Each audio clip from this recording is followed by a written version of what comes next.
उन्नाव में bar association के उन्नाव के आगामी वार्षिक चुनाव के अध्यक्ष पद के प्रत्याशी सुशील कुमार शुक्ला ने प्रेस कॉन्फ्रेंस कर बताया कि वर्तमान समय में बार एसोसिएशन में राजनीति के साथ साथ कूटनीति और परस्पर कलुषित मानसिकता व विरोध चरम पर है, जिससे पारस्परिक वातावरण विषाक्त है। उन्नाव बार एसोसिएशन की अत्यंत सूझबूझ के साथ सामाजिक समरसता बनाए रखने वाले अध्यक्ष की आवश्यकता है।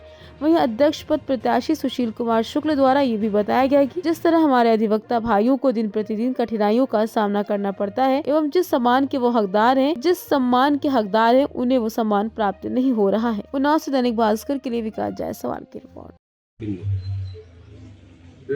बार एसोसिएशन का चुनाव है, इसलिए अपनी बात अधिवक्ताओं तक पहुंचे और अधिवक्ताओं का सम्मान मान कैसे बना रहे, इसी कारण प्रेस वार्ता बुलाई।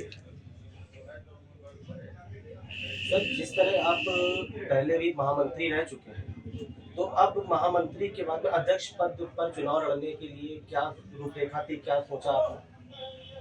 महामंत्री रहने के बाद बार एसोसिएशन उन्नाव में हम लोगों ने उस समय, क्योंकि अधिवक्ताओं के साथ एक बड़ा छल और अन्याय सरकारें कर रही थी, उसके लिए मैंने काम किया और हमारे यहाँ से अदालतें इधर उधर ट्रांसफर हो रही थी, तो एक सीओ कोर्ट की अदालत चली गई थी, उसको हम लोग वापस लाए।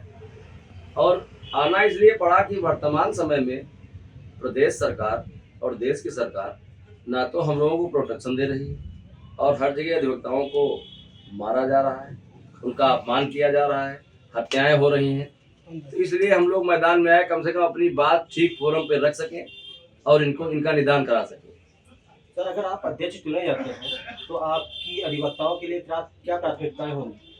अधिवक्ताओं के लिए पहले तो जुडिशरी में जो एक अनैतिक वातावरण बना हुआ है, इसको ठीक करने की होगी। प्रशासन से, जो कप्तान के यहाँ, जिलाधिकारी के यहाँ अधिवक्ताओं का मान सम्मान नहीं होता है और छोटे से छोटा कर्मचारी ठीक से वार्ता नहीं करता है। सबसे बड़ी प्राथमिकता ये होगी कि वहाँ अधिवक्ता को सम्मान मिल सके, उसका मान हो सके और उसकी बात सुनी जाए और मानी जाए। विशेष क्या मुद्दे हैं जिनको लेकर आप अध्यक्ष लड़ रहे हैं? मुद्दे वर्तमान समय में, चूंकि अधिवक्ताओं के साथ कोई है नहीं, हमारे बीच से ही बहुत लोग चुन के जाते हैं और अधिकतर जो विधानसभा में, लोकसभा में प्रतिनिधि हैं वो अधिवक्ता ही हैं, लेकिन वहां पहुंचने के बाद अधिवक्ताओं की वार्ता करते नहीं, न बात करते हैं किसी अधिकारी से न किसी नेता से। अधिवक्ताओं को दबाया जाता है।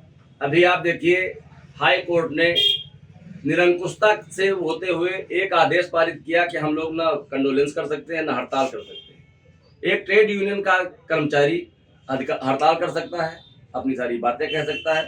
अधिवक्ताओं को, जिनको सरकार एक पैसा देती नहीं है, कोई मुआवजा नहीं है उनके लिए, कोई उनके लिए अलग से व्यवस्था नहीं की है उन्होंने, उनके लिए एक आदेश पारित करा दिया कि ना हम कंडोलेंस कर सकते हैं, ना हड़ताल कर सकते हैं। तो यदि मैं अध्यक्ष बना तो हड़ताल भी करूंगा और अधिवक्ता हित के लिए, यदि अधिवक्ता के साथ कोई समस्या होती है, उसके साथ कोई दुर्घटना होती है, कोई विवाद होता है, तो मैं हड़ताल भी करूंगा अपनी बात मनवाने के लिए, क्योंकि हमारे पास लोकतंत्र में यही एक रास्ता है कि अपनी बात प्रशासन तक पहुंचा सके। इसलिए अधिवक्ता हित के लिए जो भी हमसे करते बनेगा मैं करूंगा।